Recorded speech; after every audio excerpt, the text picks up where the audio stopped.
അസ്സലാമു അലൈക്കും, welcome back. അപ്പോൾ ഇന്നത്തേത് നല്ലൊരു ബ്രേക്ക്ഫാസ്റ്റ് റെസിപ്പിയാണ്. അപ്പം നമുക്കിത് കുഴക്കും പരുത്തൊന്നും ചെയ്യേണ്ട, ഈസി ആയിട്ടും നല്ല ടേസ്റ്റി ആയിട്ടുമാണ് നമ്മളിത് ഉണ്ടാക്കിയിട്ട് എടുക്കുന്നത്. അപ്പോൾ ഇത് കഴിക്കാൻ വേണ്ടിയിട്ട് നമുക്ക് കറി ഒന്നും തന്നെ വേണ്ട. അപ്പോൾ ഇത് ഉണ്ടാക്കുന്നത് എങ്ങനെയെന്ന് കണ്ടുനോക്കാം. കണ്ടുകൊണ്ടിരിക്കുന്നതിനിടയിൽ നിങ്ങൾക്ക് ഇഷ്ടമാണെങ്കിൽ മറക്കാതെ തന്നെ ആ ലൈക്ക് ബട്ടൺ ഒന്ന് ക്ലിക്ക് ചെയ്യാനും അതുപോലെ തന്നെ സബ്സ്ക്രൈബ് ചെയ്ത് സപ്പോർട്ട് കൂടി ചെയ്യാനും മറക്കില്ലേ. അപ്പോൾ ഇതിന് വേണ്ടിയിട്ട് ഞാനൊരു മിക്സിയുടെ ജാറിലേക്ക് 2 കപ്പ് വെള്ളം ഒഴിച്ചെടുക്കുന്നുണ്ട്. 1 കപ്പ് മൈദയാണ് ചേർത്ത് കൊടുക്കുന്നത്. എന്നിട്ട് ഒന്ന് അരച്ചെടുക്കണം. നല്ല ഫൈൻ പേസ്റ്റ് ആക്കിയിട്ട് ഒന്ന് അരച്ചെടുത്തതിന് ശേഷം വീണ്ടും 1 കപ്പ് മൈദ കൂടി ചേർത്ത് കൊടുത്തിട്ടുണ്ട്. എന്നിട്ട് ഒന്നുകൂടി ഞാനൊന്ന് അരച്ചെടുക്കുന്നുണ്ട്. അപ്പോൾ അതിൻ്റെ ശേഷം 2 കോഴിമുട്ട പൊട്ടിച്ചിട്ട് ഇതിലേക്ക് ഒഴിച്ചെടുക്കുന്നുണ്ട്.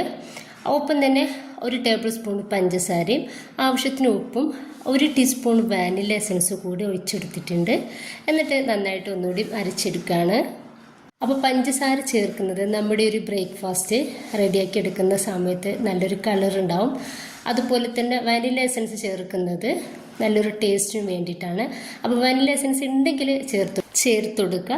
അപ്പോൾ ഈ ഒരു തിക്നെസ്സിലാണ് നമുക്കൊരു മാവ് വേണ്ടത്. അപ്പോൾ ചെറിയ ചൂടായിട്ടുള്ള പാനിലേക്ക് ഞാൻ 1 കയ്യിൽ മാവ് ഒഴിച്ചു കൊടുക്കുന്നുണ്ട്.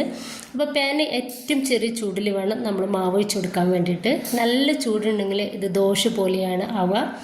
ഇനിയിപ്പോൾ ഇതാ ഏറ്റവും ലോ ഫ്ലെയിമിൽ തന്നെ ഇട്ടിട്ട് നമുക്ക് ഇതൊന്ന് റെഡിയാക്കിയിട്ട് എടുക്കാം. മേൽഭാഗം ഒന്ന് ആയാൽ നമുക്കിതൊന്ന് മറിച്ചിട്ട് കൊടുക്കാം.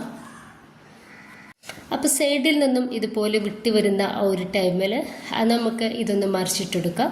നല്ല സോഫ്റ്റിലാണ് ഇരിക്കുന്നത്, അതുകൊണ്ട് തന്നെ ശ്രദ്ധിച്ചിട്ട് വേണം മറിച്ചിട്ടെടുക്കാൻ വേണ്ടിയിട്ട്. ഇനിയിപ്പോൾ നമ്മൾ മീഡിയം ഫ്ലെയിമിലും ലോ ഫ്ലെയിമിലും ഇട്ടിട്ട് നമുക്ക് റെഡിയാക്കിയിട്ട് എടുക്കാം.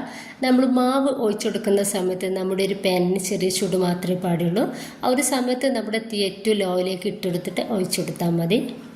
ഇനിയിപ്പോൾ 2-3 പ്രാവശ്യം നമ്മളിത് തിരിച്ചു മറിച്ചിട്ട് കൊടുത്താൽ നമുക്കൊരു ബ്രേക്ക്ഫാസ്റ്റ് ഒന്ന് റെഡി ആയിട്ട് കിട്ടും. അപ്പോൾ ഇത് നന്നായിട്ട് തന്നെ പൊങ്ങി വന്നിട്ടുണ്ട് കേട്ടോ. ഇനിയിപ്പോൾ നമുക്ക് ഇതൊന്ന് മറിച്ചിട്ട് കൊടുക്കാം. ഇപ്പോൾ ഇത് ഈ പാനിൽ നിന്നും ഒന്ന് എടുത്ത് മാറ്റുന്നുണ്ട്. ഇനി ബാക്കി കൂടി ഞാനിതുപോലെ തന്നെ ഒന്ന് ചെയ്തെടുക്കുന്നുണ്ട്.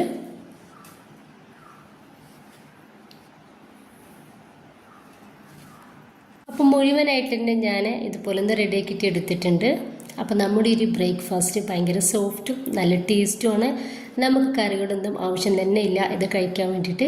അപ്പോൾ രാവിലെയൊക്കെ നമുക്ക് ഈസി ആയിട്ട് തന്നെ ഇതുപോലെ ചെയ്തെടുക്കാൻ വേണ്ടിയിട്ട് പറ്റും. അപ്പോൾ എല്ലാവരും ഒന്ന് ട്രൈ ചെയ്ത് നോക്കാം. ഇഷ്ടമായിട്ടുണ്ടെങ്കിൽ നിങ്ങളുടെ എല്ലാ സപ്പോർട്ടും ഉണ്ടാവുക. Okay, by.